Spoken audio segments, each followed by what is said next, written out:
This story is for you, Jordan, because I heard about your snake leaving and that you were sad. So this is A Tale of Two Beasts.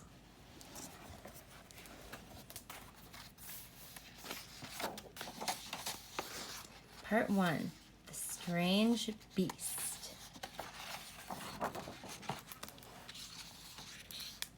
I was walking home from Grandma's house through the deep, dark woods when I spied a strange little beast. He was stuck up a tree and whining sadly. Veep, veep.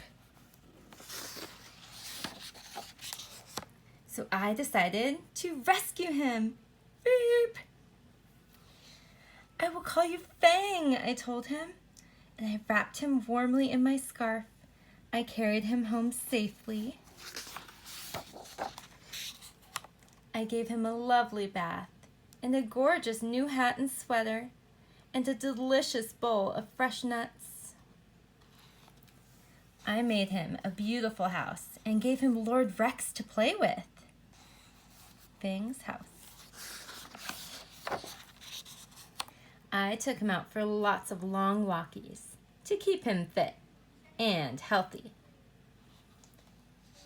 And I showed him off to all my friends who loved him nearly as much as I did.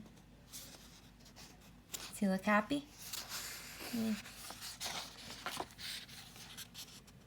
But for some strange reason, the little beast did not look very happy. In fact, he was looking rather hot. I hope he's not sick, I thought, and opened the window to cool him down. But then something terrible happened. He threw off his clothes and leapt out of the window. Fang! Beep! And ran away as fast as he could back to the deep dark woods. I wanted to go and look for him, but Mama had other plans. Dinner time! Bleh. Bath time! Bedtime! Grr. I couldn't sleep because I missed the little beast and wondered if I would ever see him again. But then a small furry shadow appeared at the foot of my bed.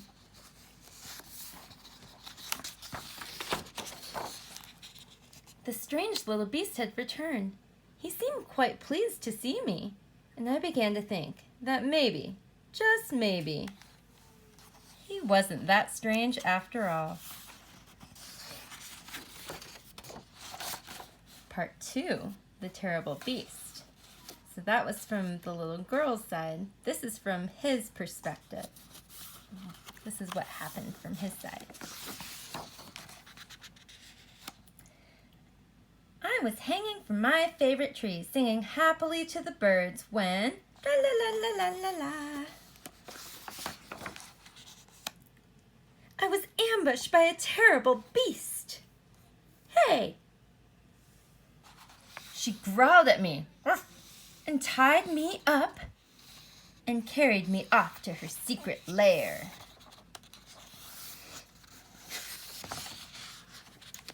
She made me disgustingly clean and dressed me up in a ridiculous hat and sweater and tried to make me eat squirrel food. She kept me in a tiny box with nothing for me to do and nowhere for me to hang from. She made me walk backwards and forwards and backwards again for no reason whatsoever. And she showed me off to a herd of even wilder beasts who were just as terrible as she was. I had had enough. I made a cunning plan and put it straight into action. A plus B equals freedom. Free once more! Woof! Woohoo! The deep dark woods, 1 mile. I raced back to the deep dark woods before the terrible beast could catch me. It was peaceful in the deep dark woods. A bit too peaceful, perhaps. Scratch, scratch. Silence. And also a bit wet. In weather like this, one could do with a nice warm hat.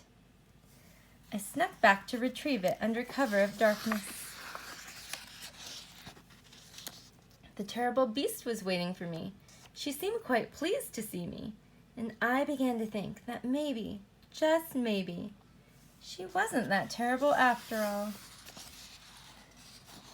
See? So even though they have two different sides of what happened, they end up being friends. I hope that your snake comes back for you too and realizes that you were making a nice home for him, okay? Bye.